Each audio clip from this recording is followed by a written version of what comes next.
ሰላም ጤና ይስጥልኝ። የአንድ ዩቲዩብ ነው።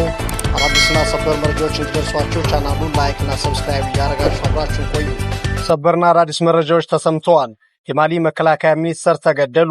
የምዕራብ አፍሪካዊቷ ሀገር ማሊ መከላከያ ሚኒስትሩ የተገደሉት በዋና ከተማዋ ባማኮ በሚገኝ መኖሪያ ቤታቸው መኪና ላይ በተጠመደ ቦምብ ነው ተብሏል። በሌላ ዜና ኢራን በፓኪስታን ላይ ቅሬታዋን አሰማች። ቴህራን ይህን ያለችው በሊባኖስ ጉዳይና በታገዱ ንብረቶቻችን ዙሪያ እስላማባዶች አሜሪካ ላይ ጫና ማሳደር አልቻሉም። ስለዚህም ፓኪስታን ጥሩ ጎረቤታችን ብትሆንም ግን የገለልተኝነት ሚናዋን አልተወጣችም ስትል ወቀሷን አክላለች። ይህ በእንዲህ እንዳለ ቤጂንግ የዋሽንግተንን ኤአይ ምርቶች ዘርፋለች ተባለ። የዋይት ሃውስ ፕሬስ ሴክሬታሪ ባወጣው ኦፊሻል መግለጫው ላይ ቻይና የተራቀቁ የአሜሪካን የኤአይ ሚስጥሮች በመስረቅ የራሷን ኤአይ ቴክኖሎጂ ገንብታለች ሲል ከሷል።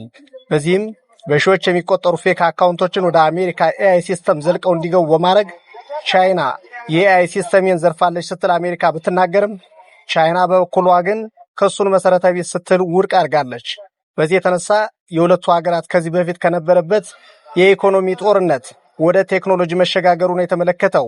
ይህ በእንዲህ እንዳለ የነዳጅ ጫኝ መርከብ ኩባንያዎች ማህበር በሺዎች የሚቆጠሩ የማሪታይም ሰራተኞችና ከ100 በላይ መርከቦች በሆርሙዝ ሰርጥ መዘጋት ምክንያት መንቀሳቀስ አልቻሉም ሲል ተናገረ። ማህበሩ አክሎም ሰርጡ በአጭር ጊዜ ካልተከፈተ ዓለም በነዳጅ ምርት አቅርቦት ሳቢያ በከፍተኛ ደረጃ የሚፈተንበት ዘመን ይሆናል አለ።